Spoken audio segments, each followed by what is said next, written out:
The hour now. This is Weather Center Live. I'm meteorologist Chris Warren. And I'm meteorologist Liana Brackett. Today we're tracking a dangerous storm threat and how it could impact your 4th of July plan. The storms continue into this weekend. Unfortunately, it shifts a little bit further to the east and northeast. Now we're looking at the severe threat picking up for New York, Vermont, New Hampshire, much of Pennsylvania, even West Virginia getting in on the action. Our main concerns with this are the damaging winds and the large hail. So Buffalo, here's a look at your 4-day forecast, actually a couple-day forecast. For Friday night, we have those thunderstorms picking up late in the evening. They continue with hit or miss thunderstorms on Saturday. Saturday night, you get a break, but then you get a soggy start to the day on Sunday with those morning showers.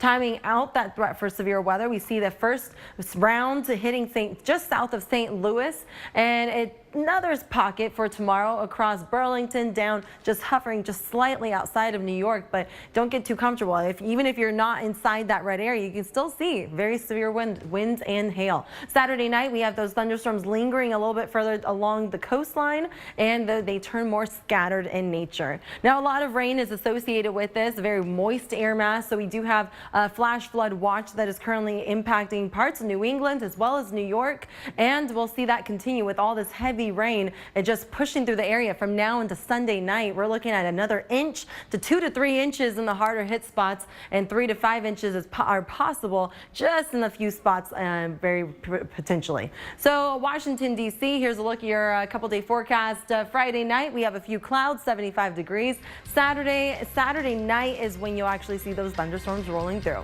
Just ahead on Weather Center Live, with me up any of the fireworks shows, you are kind of in luck.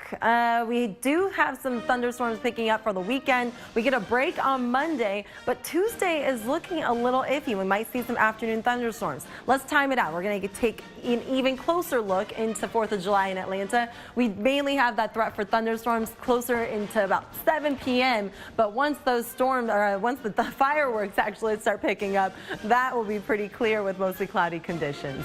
Across the area, the same can't be said. Unfortunately, we do have some thunderstorms picking up, and if you're planning on hitting the roads or hitting the airports, it's going to be a stormy one. So we have thunderstorms lingering all the way into Sunday. We start seeing things break up just a little bit more come Monday, when we start seeing some more spotty showers. But unfortunately, Florida, if you're heading down to Miami, it's going to be some pretty soaking rain, as well as those thunderstorms just popping up off and on throughout the day. And Tuesday, unfortunately, we have another round in store for us. So let's hope that it doesn't ruin many of your vacation plans, especially as we get into closer to Tuesday.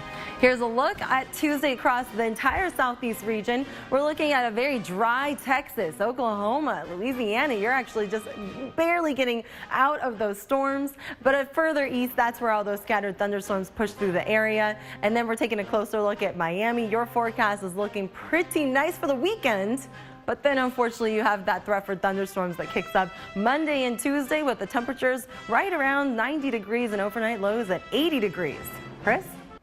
And not only do we have the threat for scorching weather, it also impacts the temperatures inside cars. So again, this is not the time that you want to forget children in cars or pets. You need to make sure you bring them out, because even when the temperatures are in the 80s, even 90s, it doesn't have to get into the hundreds, we can still see very bad things happen after 10 minutes or 30 minutes. So let's go ahead and break this down. We have the locations for the forecast tomorrow. Let's take Chicago, for example. Temperature of 83 degrees expected for tomorrow, but after only 10 minutes in a car, 102 degrees is what it would feel like inside the car. After 30 minutes, 117 degrees. We're going to take the Washington, D.C. next at a temperature at 92 degrees is your high for tomorrow. After 10 minutes in a car, it's 111 degrees. 30 minutes, 126 degrees. Fascinating. It is incredible. In Las Vegas, your forecast is at 110 degrees, and this is mind-blowing right here. After 10 minutes, 129 degrees.